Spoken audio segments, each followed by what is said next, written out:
स्वागत है आप सबका अपने चैनल विवेक ओझा ऑफिशियल में। साथियों, कुणाल कामरा जो स्टैंड अप कॉमेडियन हैं और एकनाथ शिंदे जो महाराष्ट्र के डिप्टी सीएम और शिवसेना चीफ हैं, उनको लेकर के जो दोनों के बीच का जो विवाद है वो महाराष्ट्र की राजनीति में तूल पकड़ता जा रहा है।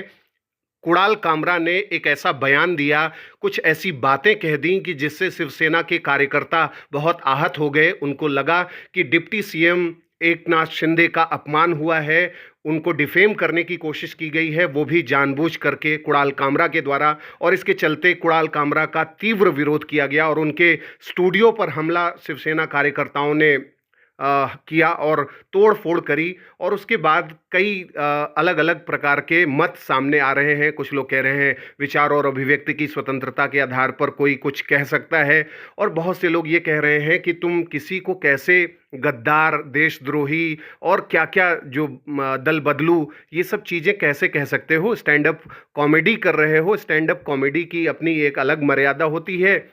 उसमें इस तरीके की बातों को लाने से अगर शिवसेना के कार्यकर्ता आहत हो रहे हैं तो उसका खामियाजा भी तुम्हें ही भुगतना पड़ेगा।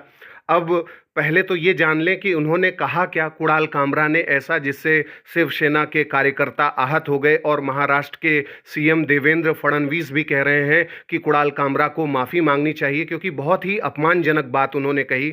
उन्होंने कहा कि महाराष्ट्र में ये जो इलेक्शन है इसमें शिवसेना पहले बीजेपी से अलग हो गई, फिर शिवसेना शिवसेना से अलग हो गई, फिर एनसीपी एनसीपी से बाहर हो गई। ये लोग इस तरीके से खेल खेलते रहते हैं। और उन्होंने कहा कि चालू तो एक जन ने किया था जो मुंबई के एक बहुत ही बड़े डिस्ट्रिक्ट, एक बहुत ही खूबसूरत डिस्ट्रिक्ट थाने से आते हैं, उनका इशारा एकनाथ शिंदे की तरफ था।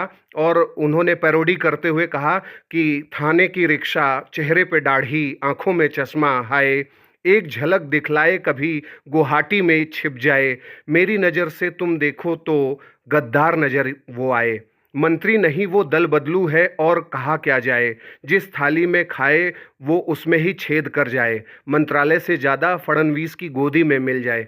अब इस तरीके का स्टेटमेंट बोलना, देशद्रोही कहना, गद्दार कहना, देवेंद्र फडणवीस की गोदी में जाकर के बैठने की बात कहना, और जिस तरीके से दल बदलू कहा जा रहा है।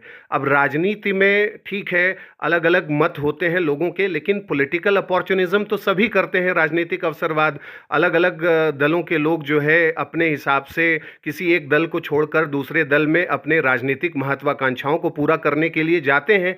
लेकिन विचार और अभिव्यक्ति की स्वतंत्रता के नाम पर अगर एक्सट्रीम पर जाकर के आप कॉमेडी के क्रम में ऐसी ऐसी बात कह देंगे तो उसका इम्पैक्ट तो नेगेटिव पड़ेगा ही। अब कॉमेडी रणवीर अलाहाबादिया का भी देखा जा सकता है कि भाई मोरालिटी को लांघते हुए आप इस तरीके की बात बोलोगे तो कोई छोड़ेगा नहीं। इसी तरीके से कुणाल कामरा के साथ हुआ।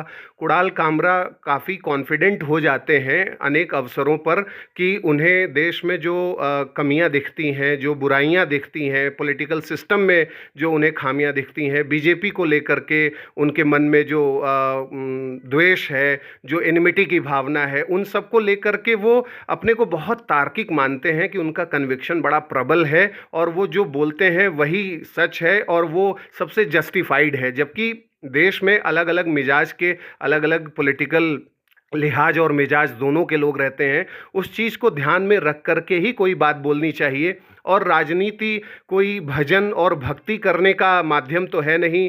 ये सभी जानते हैं कि राजनीति महत्वाकांक्षाओं को पूरा करने के लिए बहुत से लोग अलग अलग अवसरों पर अलग अलग तरीके से कार्रवाई करते हैं। यहाँ पर एकनाथ शिंदे को डिफेंड करने की कोशिश नहीं हो रही, लेकिन कुणाल कामरा को सोचना चाहिए था बोलने से पहले इन सब बातों को।